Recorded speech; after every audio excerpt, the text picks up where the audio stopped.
Muzita ra Jesu Kristo ya Nazareta, muzita ra Jesu Kristo ya Nazareta. I speak blessing, protection, and favor in the mighty name of Jesus, in the mighty name of Jesus, in the mighty name of Jesus, in the mighty name of Jesus, in the mighty name of Jesus. 2 Kings chapter 7, 2 Kings chapter 7, 2 Kings chapter 7.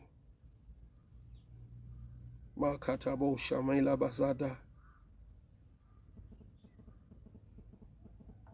2 Kings chapter 7 from verse 9. Finally, they said to each other, "This is not right. This is a day of good news, and we aren't sharing it with anyone. If we wait until morning, some calamity will certainly fall upon us. Come, let us go back and tell the people at the palace." This is the day of good news. Declare now zakanaka pamsoro pe upenyu wako. Some other days pane zvinoitika zvinorwadza nekurema. Andinoda kuti nditaure ropa fadzo pamsoro pe upenyu wako. As these 4 lepers pavakapinda mukemp yema-Syrian soldiers, everything was left. Masoldier eSyria atiza anzwa mutsindo. So apa vari kutaurirana manje kuti nhasi izuva renhau dzakanaka. Hatifanirwi kuramba takanyarara. Hande tinotaurira vanhu vari mupalace. You know, this was the time pangapaitwa siege ku Samaria. People were starving, even in the palace. People were starving. Vanhu vanga vakufa vachidya misoro yemadhongi. Mwari ndokubva aopena a door through the camp of the enemy. Siege yanga yakakomberedza Samaria. God turned the siege to be the source or to be the answer kuhanga yanga iri muSamaria.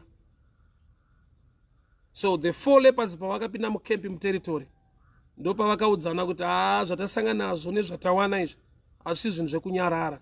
This is the day of good news. Let us go back to the palace and tell people. These 4 men, they had leprosy, number 1, which means they were sick. Number 2, they were rejected from the society. Vanga vasisiri within the city. But Mwari had to use them to bring good news to the society. I decree and I declare over your life. May God use you to bring good news to your community. May God use you to bring good news to your family. May God use you to be an answer, a carrier of good news. Kumurie kwako.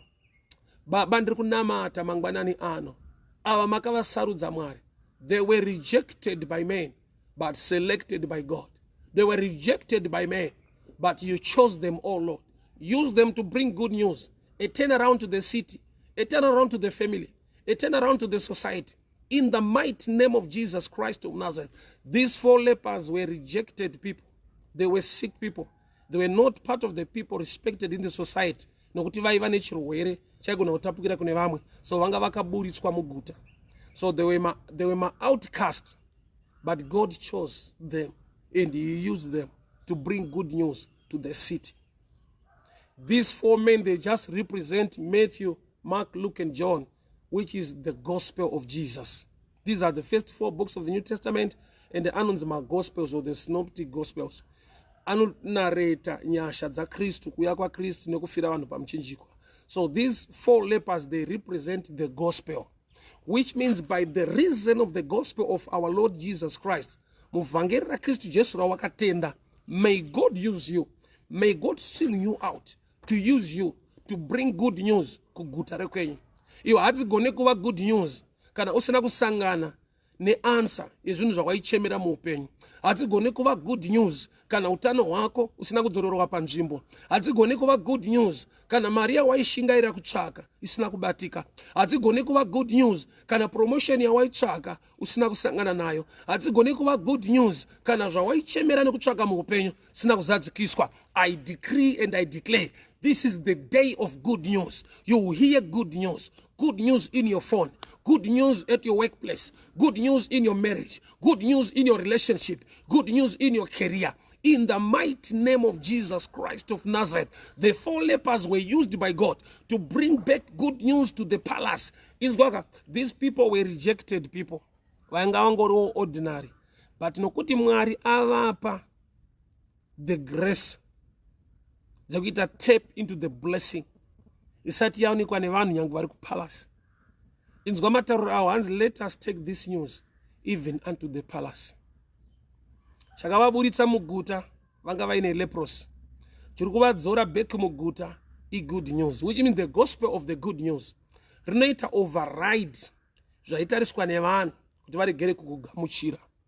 Gamuchirika paunga wakavengwa, gamuchirika pabasa rako, gamuchirika pabhizinesi rako, gamuchirika pane zvese zvaunoita. Ndinorayira mweya wokurejectwa nekuraswa ushayiwe simba by the reason of the gospel of our Lord Jesus Christ. Father, in the mighty name of Jesus, I decree and I declare good news, good news, good news upon the viewers, good news upon their heads, good news upon their career, good news upon their lives. In the mighty name of Jesus. They were rejected, remember. Avasi vanhu vari kutarisirwa musociety kuti vangaunze a turnaround or something good. Remember, Prophet Elisha prophesied. He said, tomorrow by this time,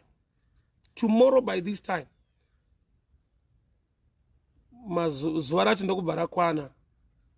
And God chose the 4 lepers to bring back the good news to the society. Kwawainza usvike, kwawainza uende, kwawainza ugone kusvikapo. But nekuda kwevhangeri raKristu Jesu rawakatenda, may you carry the grace to be an answer to your family, to the society, simply by the reason of good news. Remember, these people, they are still lepers. And the Bible ichitaura pamusoro pekuporeswa kwavo. But as lepers, Mwari akavapa the grace to step into the territory of the enemy and bring back good news. And this is a disadvantage iri pauri. And this is a disadvantage iri pauri. And this is a chavanokuvengera nekukurejectira. But chandinoziva ndechekuti kana watenda muvhangeri raKristu Jesu, despite your disadvantage, may God give you a greater grace. May God give you a greater grace to step into a territory to make things happen. Uri reject kudaro. These are lepers. This is the day of good news. So varikudzokera back muguta kupalace vakatakura good news, yet they are still lepers. Kune dzimwe nyasha Mwari dzavanoita. Usatarisa kukundikana kwako, usatarisa disadvantage iri pauri. Chandinongoziva bedzi kana iye ari kurutivi rwako, une majority, une favor, unogamuchirika zvakadaro. By the reason of the good news, unogamuchirika zvakadaro. Laiza Muchina, may the good Lord bless you. Ravi Musiwa, God bless you. George Machena, Watipeta, may the good Lord bless you. Kudzijo, may the gospel of the good news be upon your life. Wherever you go, whatever you touch and handle, may you touch with a difference. In the mighty name of Jesus. Baba ndiri kunamata, ndiri kutaura nyasha, nekuda kweevhangeri yenyu. Imi kana mari tumira haridzokeri risina kuzadzikisa chamari tumira. The same yesterday, today and forever. I decree and I declare good news upon the viewers, good news upon their lives. Linda Chiso, may the good Lord bless you, may the good Lord protect you. Amadzangu, muskwere munyasha, Mwari vakuropafadzei, Mwari vakuchengetei, Mwari vakugonesei. Join me this Sunday. Join me this Sunday. Harare Showground. Join me this Sunday. Rajiv Gandhi Hotel, Harare Showground. From 11 o'clock up to 2 o'clock, I'll be ministering to Jesus Church or Jesus Generation Church, kwa Prophet Eddie Branson. So I'll be with my brother Eddie Branson. I'll be with my brother Prophet Eddie Branson, the specialist. Harare Showground, Rajiv Gandhi Hotel. Join me this coming Sunday. And on the 26th of April, next week, I'll be in Cape Town. I'll be in Cape Town, Mega Center Church, Mission Plain in Cape Town. So Variku Cape Town, I'm coming that side. Variku Cape Town, Mission Plain, Mega Center Church AFM. From 26 up to 30 April, I'll be ministering in Cape Town. So all the guys Variku Cape Town, 26 to 30 April, join me in Mission Plain, Mega Center Church AFM. But this Sunday, join me live, Muno Harare, Rajiv Gandhi Hall. Jesus Generation Church. I'll be with my brother, Prophet Ed Branson, the specialist, from 11 o'clock up to 3 o'clock, from 10 o'clock up to 2. Just join us, join us, join us, join us, join us. Jesus Generation Church. I'll be with my brother, Prophet Ed Branson, the specialist. So tunogona kusangana ku showground this coming Sunday. This coming Sunday, join me per showground with the great prophet of our time. And don't forget those who follow Ed Branson page. He's a prophet in his own class. So we'll be ministering together to Jesus Generation Church this coming Sunday. So we are ku showground Rajiv Gandhi Hall from 10 o'clock up to 2 o'clock. Rajiv Gandhi Hall, 10 o'clock up to 2 o'clock, Rajiv Gandhi Hall. Then 26 April next week, I'll be ministering Mega Center Church, Mission Plain in Cape Town. Then in the month of June, I'm at UK. I'll be coming there to Leicester. I'll be coming to UK in the month of July. In the month of July, I'll be in UK ministering there. So all the guys in Cape Town, all the guys in Leicester, UK, and all the guys in Harare, you can just join me wherever you are. Mwari vachititira nyasha, mwari vakuropafadzei, mwari vakuchengetei, mwari vakurwirei, mwari vakugonesei, muzita raJesu Kristu weNazareta. Amen and amen. God bless you. God bless you. Yeah, all the guys in Mozambique, I'll be coming to Chimoio on the 5th of May. That remind one Mozambique. The 5th of May next month, I'll be in Chimoio, Mozambique. I'll be in Chimoio, Mozambique. The 5th of May, I'll be in Chimoio, Mozambique. So you can join me, guys. Variku Beira, Variku Machpanda, Variku Manica. I'll be in Chimoio on the 5th of May in Mozambique. Obrigado, obrigado. Mwari vachititira zvakanaka, mwari vachititira zvakanaka. Obrigado, Mozambique. Obrigado, Mozambique. I'll be in Mozambique, Chimoio, on the 5th of May. 26 April this month, I'll be in Mission Plain, Cape Town, Mega Center Church AFM. This Sunday, I'll be with the specialist prophet, Ed Branson, Rajiv Gandhi showground. God bless you. Mwari vakitire nyasha, mwari vakuropafadzei, mwari vakuchengetei. We invite Zora. Truly, truly, we will meet in UK, Leicester. God bless you, God bless you, God bless you, God bless you. George Muchena. I'm Fumuanga Dennis Afik. May the good Lord bless you. May the good Lord favor you. May the good Lord protect you. In the mighty name of Jesus Christ of Nazareth. I've seen somebody a question, why are you putting on garments? Yeah, the mindset is traditional and the garments in the impost story. It's just an attire that is flexible for me to do prayer with. Yeah, I'm a man of the kingdom of God. I teach the gospel of the kingdom. I don't look at denominations. I just look at Jesus, the author and finisher of our faith. So it has nothing to do with church. It is all to do with prayer and worshiping God. As simple as that. It's not mockery.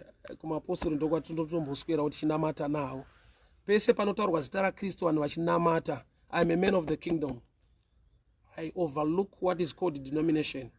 I look at the blood that speaks better things than the blood of Abel. And our kingdom mindset, you are not moved by denomination. You are moved by the gospel of the kingdom. May the good Lord bless you. May the good Lord favor you. May the good Lord protect you. Nyashadzwanzwe mwari vakuchengetei, mwari vakugonesei. Muzita raJesu Kristu weNazareta. Live at his side. God bless you. Admire Charles. Yeah, I'll be coming to Jaws, but not now. I'll be coming to Jaws very soon.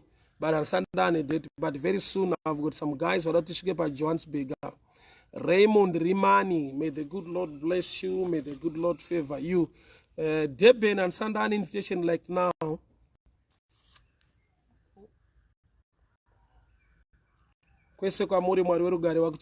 Persuade Mabwe. God bless you. Bye bye, guys. Bye bye, bye bye. Tosangana mangwana pa morning devotion. Tosangana mangwana pa morning devotion. Mwari werugare wakuchengete. Mwari wenyasha wakugonese. Mwari werugare wakurwirei. muropafadzwe kwese kwamuri kumabasa amunobata. Shoko raMwari rinoti, I will bless the work of your hands. So I speak blessing pabasa rako mudikani. Ndiri kutaura ropafadzo pabasa rako. I speak blessing pabasa rako. Ropafadzwa zvaunobata ngazviendeke. Masuo ngazarurwe, nyasha ngadzidururwe. Mwari werugare vakuchengetei, Mwari venyasha vakugonesei. Ndinotaura nyasha, ndinotaura ropafadzo. Muzita raJesu Kristu eNazareta. May the good Lord bless you. May the good Lord favor you. May the good Lord protect you. In the mighty name of Jesus. Muswere munyasha hama dzangu. Mwari vakuchengetei, Mwari vakugonesei, Mwari vakurwirei. Muzita raJesu Kristu eNazareta. I speak blessing, protection, favor. In the mighty name of Jesus. David unoti, I was young and now I'm old. I have not seen the righteous forsaken or their children begging for bread. Begging is not your portion. May God bless you. May God protect you. Lord, thy word is a lamp unto my feet. Shoko raMwari ngaritungamirire tsoka dzako, uregere kurasika. Usaende panokukuvadza. Famba bedzi pane ropafadzo yako. Muzita raJesu Kristu eNazareta. God bless you. Bye bye. Amen. Mwari mukaita zvakati, pano muranda wenyu ndichadai, pano muranda wenyu ndichadai. Promise nekuita 2 dimensions dzakasiyana. Vunza vanorudzana murudo mwachitanga kuonana. Change nini newe munhamo nematambudziko. Svika rufu rwatipesanisa pamapesana resumora usi rufu here.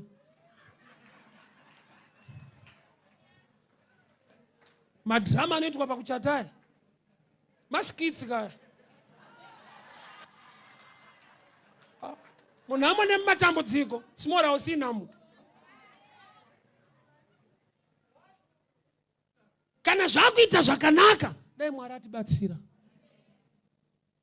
Muriregere kudemba kuti dai baba vasina kugarika, dai vasina kupromotwa. Amai varegere kudemba dai pasina kutengwa mota pamba panapa. Bozi uchifamba netsoka ungatakurwa vasikana ngo vabereki.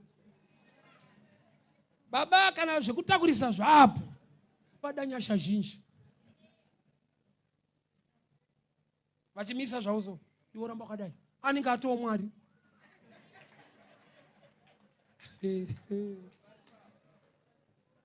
Andabasa nawo. Makudai. Dai Mwari atibatsira. The ability to manage. Need Mwari vaiona kuropafadza vari kutoda, but vari kutyira kukuluza. Uye vari kutyira kuti unoluza family. Ende vari kutyira kuti unogona kutofa kana kurwara. Ne breakthrough ichakunzira breakdown. Vhangeri ramaparidzirwa mazuva ano rere prosperity. Wacho ari kucomplaina kuti kuri kuparidzwa reprosperity. Iye haparidzire poverty futi. Anditaura rugare kuvanhu. Hakuna noti nhamo ingari ambe yakakutsimbirirai unotiza. Hakusati kwaane poverty preacher. Vachitopikisana kudaro paprosperity, vese vari ku one side. Vandoparidza rugare neupenyu hwakanaka, barozoti vamwe muri kunyanya mani rugare rwacho. Kuna anoda rugare mbichana. Saka uchana ndikakupa $2, unogona kuti thank you. Ndikakupa 100,000 US. Unotanga wakundivheta kuti mabva kupi ndimani zvaita sei. Yakawandisa zvakuti unyozoona ndoda shoma haina mubvunzo. Aiwa, tsvaga munhu anongobuda panza oenda paMcDonald's pongouya munhu 10,000 rands obva kuti I just get a drink. Omubvunza kuti mabva kupi, obva kuti I'm a Nigerian. Unotiza. Unoziva zvemafirimu zviye zvatanga. Yeti une nhamo iri kutoda mari, but ikawandisa unotiza. Ineche yemunhu kuti unoita mbichana so. Achifanira kuwanda stereke. Saka pakaparidzwa rugare rwakanyanya unoti akurasika. Toda zviri kuitika izvozvo izvi. Ndizvozvo. Hakuna asingade rugare. Bible rangu rinoti if you are obedient, you eat the good of the land. Ukana Bible rakuti the good of the land, you eat the good. Kunati panyika panodyiwa ka. Bible rakati kune time chimwe chikafu chinonzi good. Zviri muBible ka, you eat the good of the land. Kwete you eat the good. Kune zvimwe zviri good so. Uchazoona ukatorwara kuenda kuna doctor pamupacha wapiwa mushonga, unodzwa zvekudya. Asauziye. Iwo mabanana unodya warwara, ukatadya izvezvo aurware. Hausi mushonga. No good of the land. Aish. Munhu wese ari programmed for the better, for the best. Zvakuti I'll just settle for this ndo zviripo. Kusimbisana nekunyeperana. Mind yako inoda zvakanaka. Kushaya munhu wakakomberedzwa nevanhu zvorwadza. Handina munhu ari kugara yegara sanzi pakazara. Unati mumwe nemumwe ane nhamo yake ari papa. Hapana doti yemumwe itange yapera. Munhu sadati yake itange yapera. Sapa bedside munhu akuti handina munhu anondiwisira. Wakauya sei iye akawanikwa akarara panhoo. Kune vakamutakura vakamutsveta ipapo. Kune vanhu vanobva newekure wokusiya pakotatu. Vanhu kwese makaenda pakuzorora ndo pari kuti ndakumbofunga. Saungosingafunge pesa apa. Makomana ete mushe. Pesa apa usikufunga.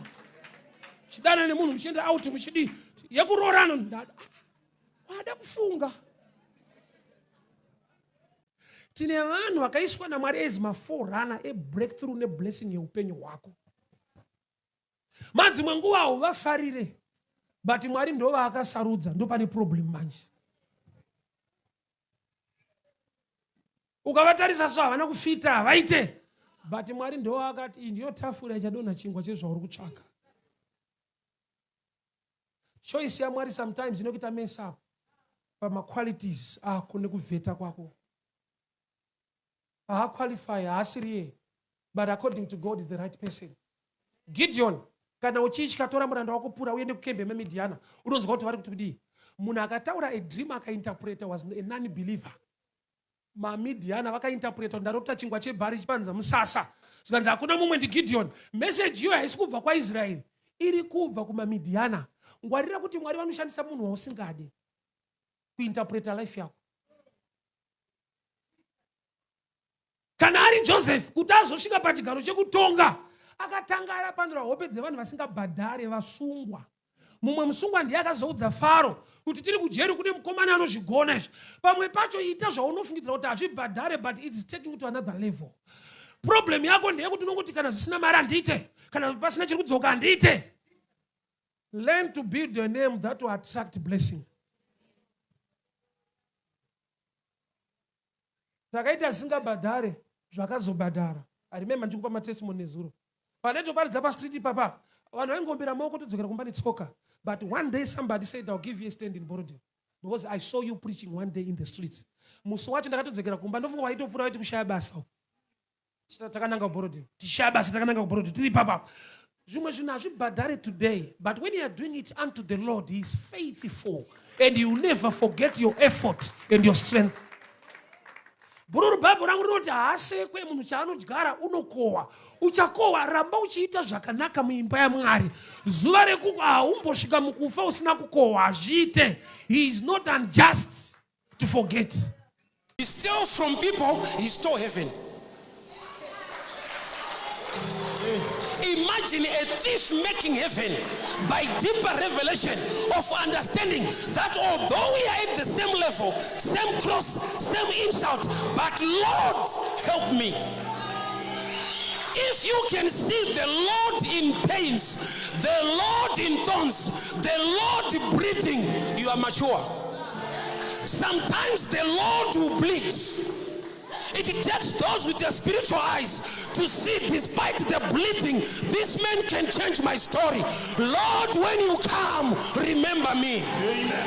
An opportunity was available, but we hid in bleeding.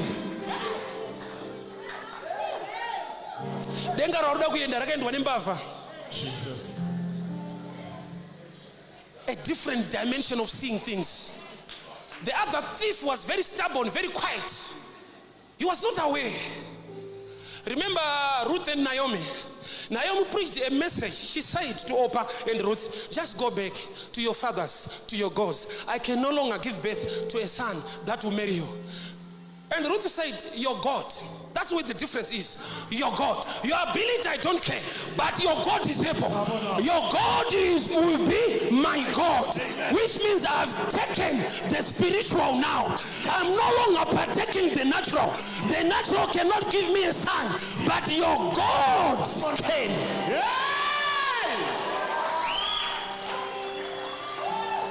Imagine a widow following a widow, yet there was breakthrough at the end.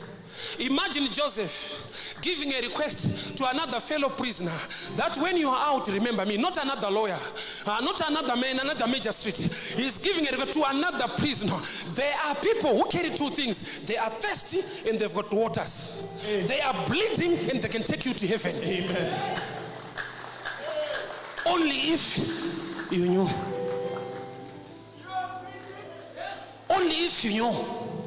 You have been waiting and the answer is already available, but your spiritual insight is still blocked. Them, do not go back the same way. Remember, they came through the house of Herod, but when they gave the gifts, they did a different dimension of operating. Why did they come through the house of Herod? They were being led by a star, a natural thing you can see in the sky. But when they gave Jesus the gift, a star was taken away. The heavens was speaking to them, which means a gift can usher you into a dimension where God can speak to you. Ask Cornelius, he will tell you your gifts and your alms have come as memorial before the Lord. An angel was sent to a non-believer because of giving. After they gave Jesus the gift, an angel said to them, do not go back the same way. Not a star anymore. That was a new level. A star was taken away. God was speaking to them direct now. Why? Because they've honored Jesus with gifts. Take advantage of the opportunity. Take advantage of the presence of the prophet in all midst. Like a spiritual insight. How to tap and how to connect. A thirsty Jesus is ready to supply water, yet he's thirsty. At one time he asked for a boat from Peter and he preached from Peter's boat. At another time he followed stepping on water, which means he can without your boat. But if he steps into your boat, great fish will follow you. So make sure you know whom you are dealing with. Amen. Hey. He can walk on water, but sometimes he can ask you for a boat. Come on. One thing I know, God can do without men, but men cannot do without God. There was a time people were no longer interested in prophets in the time of Elisha. When God said to Elisha, go to the Cherith brook, to the cave, and stay there. And the ravens were feeding the prophets, yet the community was there with people. Why did God choose ravens instead of people? If people are not bothered by the prophet, the God of the prophet is still interested in his prophet. The ravens brought meat and bread, and one thing I know, and you know it, ravens cannot bake bread, which means they were taking bread from someone. Oh, the ravens cannot roast meat, but they brought meat to the prophet, which means somebody was doing the braai, but he was not calculating the pieces.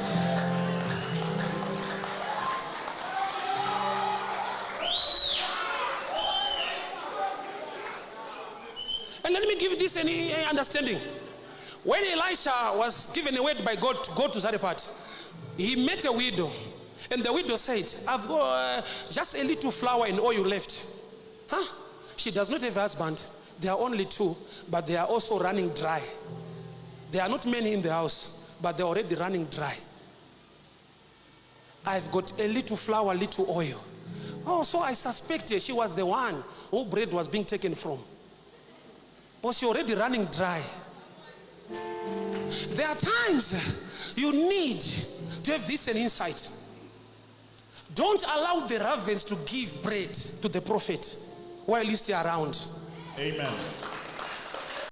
But my question is this. Do you know? Because Jesus said, only if you knew. There are things in life that demand prayer, and there are things in life that demand knowledge.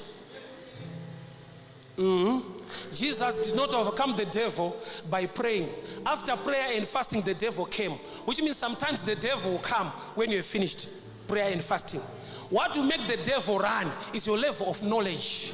He overcome the devil by only saying it is written, which means he had knowledge in him. Knowledge is the greatest weapon. No wonder God said, my people perish because they lack knowledge. With all resources in your hand, but if you lack knowledge, you won't go anywhere. Ask Africa. Africa will tell you, Africa is not poor, but Africans are poor. As a continent, we are okay. That's why they come this side. We call them investors. Business term. But God invested in us with these things. But somebody with knowledge came to use those things that are in our hands. Only if we knew.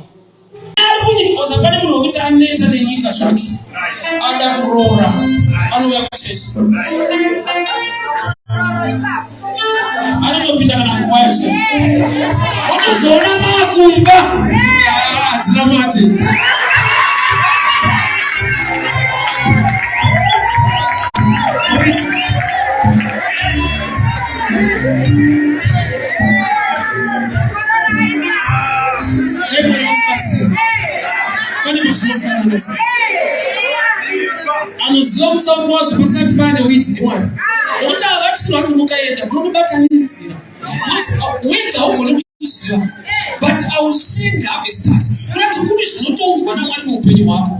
What is no more as Hinka? Goodness, right? Nowhere is so. So, no I will send. Did anyone start to one? Even they are designed to continue the finish. Even when I shall show you, but I will not understand it. So, you say, but it has its time. I will send. Glory God to me, but I'll open you up. Glory God to me, but I don't let you out. Glory God to me, but I don't know. You know who people do from the show about it.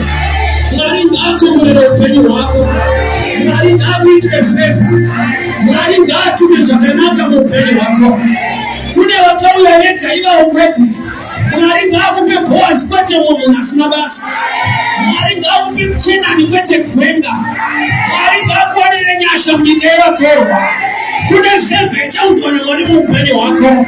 Na kude kukutu witi ni mwuda machi hofa. Na kude mwana wamwaya natenda mnamwari. I see a harvest coming. Nilikuona wachetu wako unachuria. Nilikuona mchato uchiuria. Shakamu ya shenda ngashi nikine kumata upeni wako. Shakatu mwana donga shumata upeni wako. Sasa nataka fika sawa kaniramba. Takasa kanaindi kata sumari makatendeka. Afenda inyura.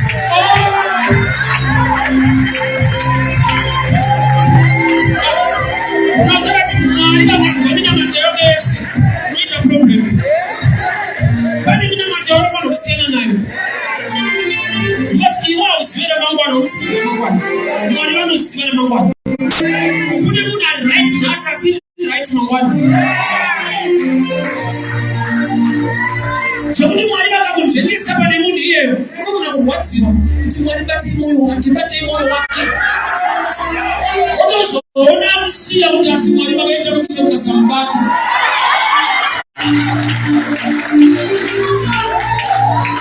My weeks, I don't find another weeks.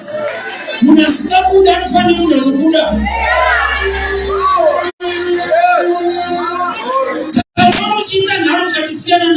What's actually pastage in my weeks? Actually, pastage, you think so. Pamela Batenga. Pamela Bana Shabito. Any program you know that's summer winter. Sapani Pano, yes, what we just get oh, you had my weeks. So my weeks, I can't find the weeks. When I stop good, I can't find them. I don't know. Come about the final. When I say right, I don't wait a stage. Come my weeks, I don't find my weeks now.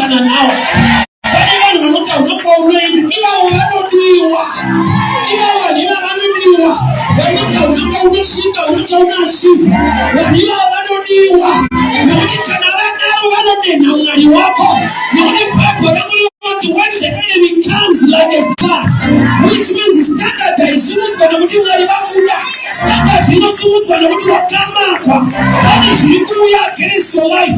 So when the enemy comes, therefore you not the person coming, but when you see the enemy coming, that's a prophetic message that the standard is about to be raised. Can you all now it as you see this? What's the situation?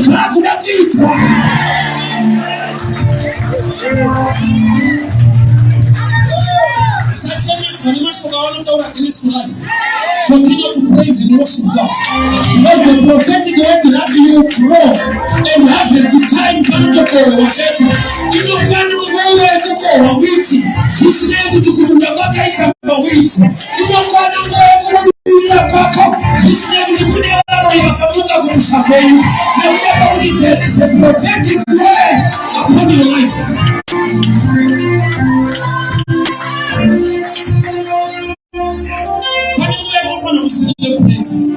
The presence of the enemy. Nokuti zvanzi unogadzika tafura pamberi pavadzivisi. Zvoti akangoona usiri kudziviswa anoziva kuti hasati wakuda kudya. Kuti pakaita vanonga hudye vanodenha mwari wako, pakaita vanonga ungadye vanodenha tafura yacho. Nokuti anogadzika tafura kwete nokuti une nzara, kati nokuti wakamakwa. Kumakwa kwako kunodenha mwari wako. Chinomupa kugadzika tafura kuona the enemies surrounding your life. Sabati anosamitse kuti mawitsa akatikomberedza mwari nevabvisa zvinishi dai mwari vate zvinishi arega mutende wakuvapedyo neni. There is a message for you. You grow and you achieve. Zvinobudirira, unobudirira zvakadaro. Netepi yako mwana vakadaro wekuti akangoramba unozwa mucheka rokuti ndiye unonzwa mwari. Mukadzi anonzi Ruth ari kumunda kwaBoaz. The first kinsman redeemer was not Boaz. There was another man. Bible not akatobvisa shangu dzake akati sarenda azviite kuti nditore mukadzi uyu. Boaz akatoti iwo kana waregedza kumutora then I will be the next to take him. Zvoreva kuti Boaz paakaroorana naRuth, Ruth chinhu chaifanirwa kutenda Mwari, kurambwa nevamwe tsama. Kuti dai tsana vasina kundiramba, hey ndaipotsa mhene dzinenge mumwana waBoaz, because ndova nemunda kama. Sasa pale pekuti asina munda ari kukuramba kuti uchema. Kuna Boaz vane munda zvekuti kune vanhu vanonzwa Mwari saka vachikumaka. Thank you Jesus. Kune vasiri kukusarira vanofana kundikapinda kuya kuti Mwari makatendeka. Why? Because type idai yakandisarira ndaienda kwandasikafanira kuzosvika.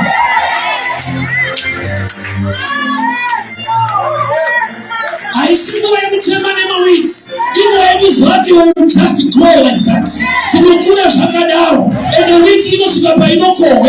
And the you know, she got by no farmer. And the lady, a china singing. But you know, let the pot grow.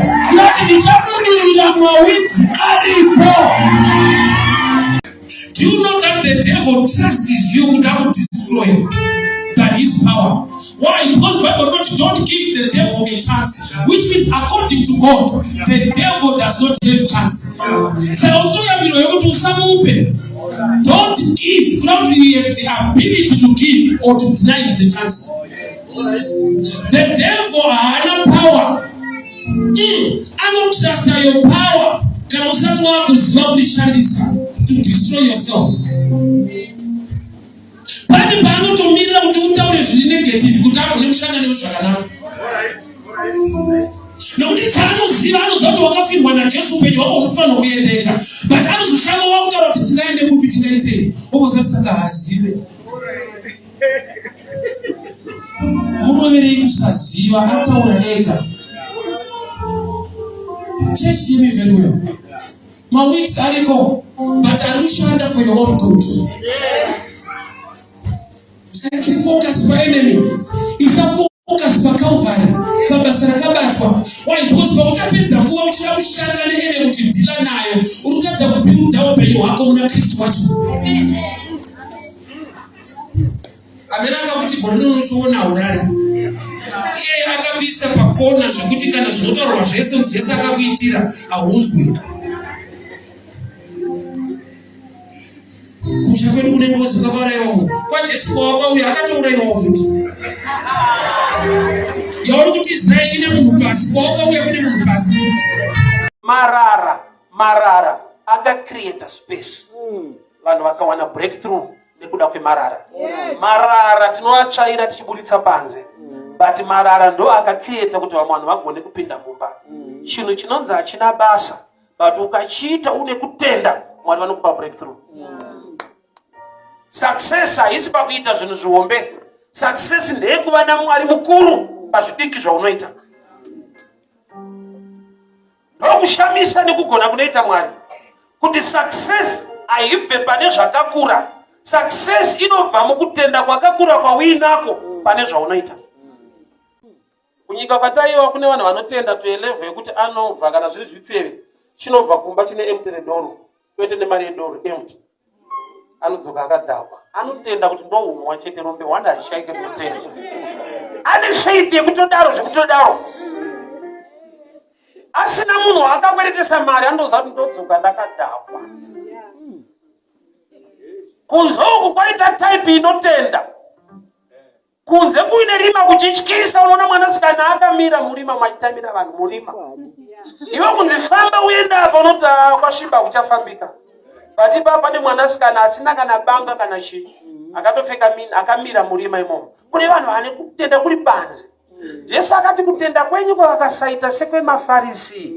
Shuwa denga mungani wane. Why? Nokuti ku negative vote kune vanhu vanotenda. Last time naimbotaura nyaya yegiving kuti ukaona vanhu vanorasirira mombe kana mbudzi kunzo azvinoti vaneta nekudya nyama. Vaneta nenhamo. But vanotenda kuti ukaluza zvinhu zvako nhamo yacho inoenda. Vanhu vanotenda kuti ndikarasirira mbudzi dambudziko riri kutinetsa rinopera. Hazvidi kuti aneta nekudya mbudzi. Nyama haizive. But anotenda kuti pane zvinofanirwa kubva pandiri chandinoda chinokosha kuti rimwe dambudziko ribvewo pandiri. Wozouya kuchechi kuna Mwari asingadye chemunhu mahara. Munhu aiwa hakuna yakadaro. Kutenda kwakaonekwa panze tane mukati. I'll give an example.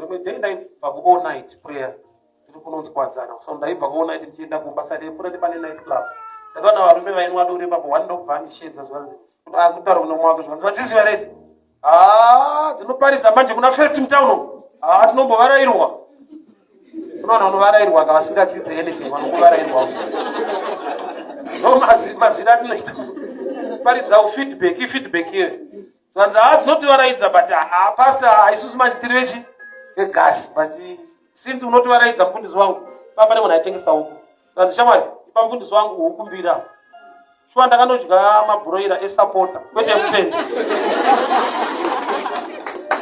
But unoona kuti chechi kunenge kuchitoparidzwa kuti ine unachiti glory powerful. But vasingazive kuti huku inodiwa. But unoiwanira panze. Yesu pane paakaona kutenda kuri panze. Kati makazara kuti But the Bible wrote when he saw their faith. Ivo vari kunzi their faith havana kupinda ka. Ndo vapaza rufu ari panze. Kutenda kuwanikwa panze kunoshungurudza Mwari. Mambo Faro pane pavakamborota mombe dzakaonda dzisina muviri dzichidya dzakakora.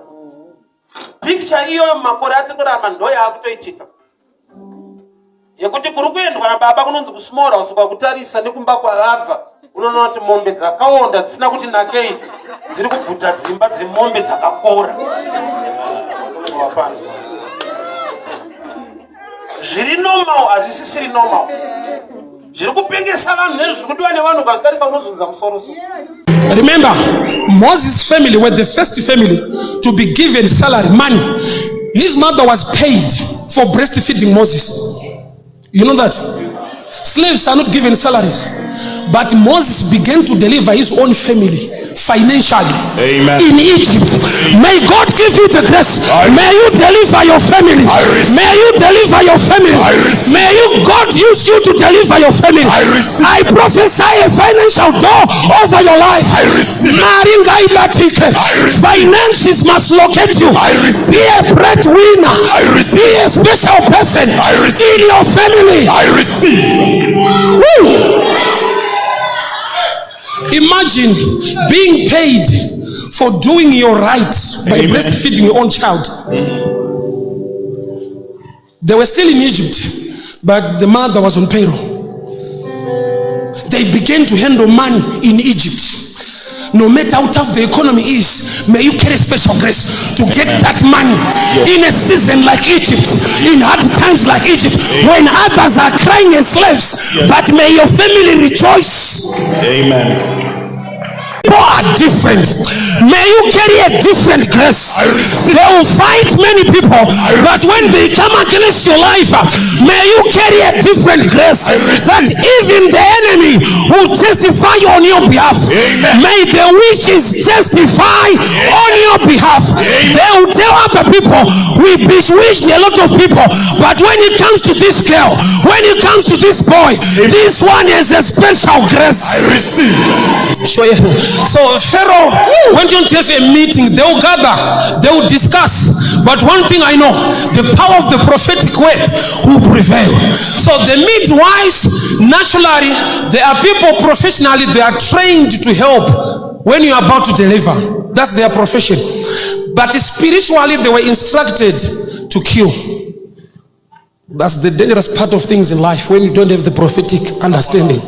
But some people whom you trust and love, they've been instructed spiritually to fight against you, but they've trained professionally to be close to you. The midwives are people who are well trained to help, but spiritually they were now told to go and kill. They are supposed to help.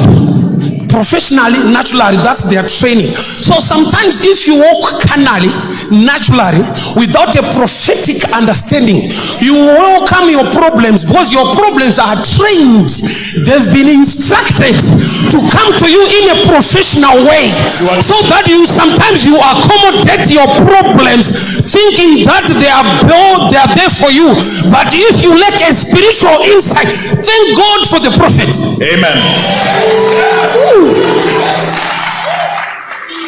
You prophesy, you'll be shocked. Some people, your problems are coming from those whom you have accommodated in your life. Come on now. Why? Because they came as friends, they came as business partners, they came as people who are good to you, but spiritually they carry an insight, so that they will destroy whatever you give birth to. I've seen this spirit even in football. They will love Manchester until they die. I know them. They will love Man U until they die. No matter. I'm sorry. I'm sorry, guys. It's just an example. But I know this is true. No matter you are being swallowed. But one thing I know, Man U for life. That is a spirit. Hey, teach old men of God.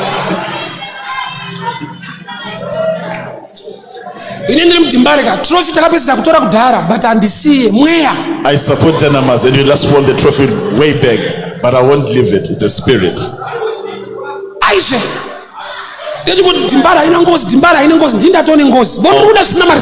I'll continue supporting Dynamas, and it is the spirit.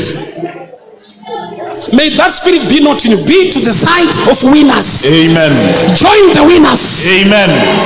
Don't settle for less. Jesus. Don't be part of the losers. Yes. May God shift you from the losers to winners. I receive.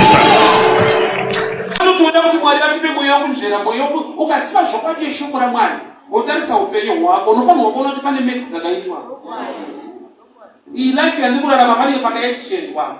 Hakuna graduate ndio na masomo. Oza pale kwa sababu utaona profit, unatongoona uta ndiko na ngashindwa hii life ya hii. Pale wakachinja.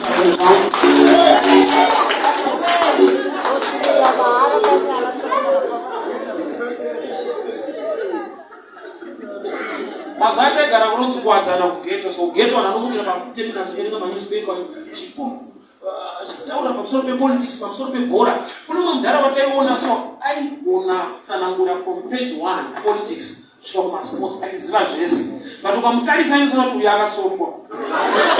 Haunaite knowledge yese woramba wakadai.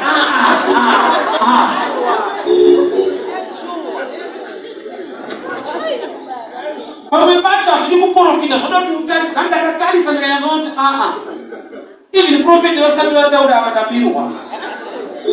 Asi mwana wandakabereka uyu. Hongu ndakabereka mwana kwete type iyi. Hongu ndakabereka mwana but kwete type. Osa kune vana zvipo zvakunopiwa naMwari. Unofanira kunyatsoona ndakaberekerwa kupiwa mwana wemadrugs, ndakapiwa mwana anoteerera. Uyu wemadrugs pane mhepo dziri kuba mwana wangu. Why? Nokuti akabirwa akasiwa ane mwana. Kubirwa ikoko kuri dangerous. Unosiwa une something.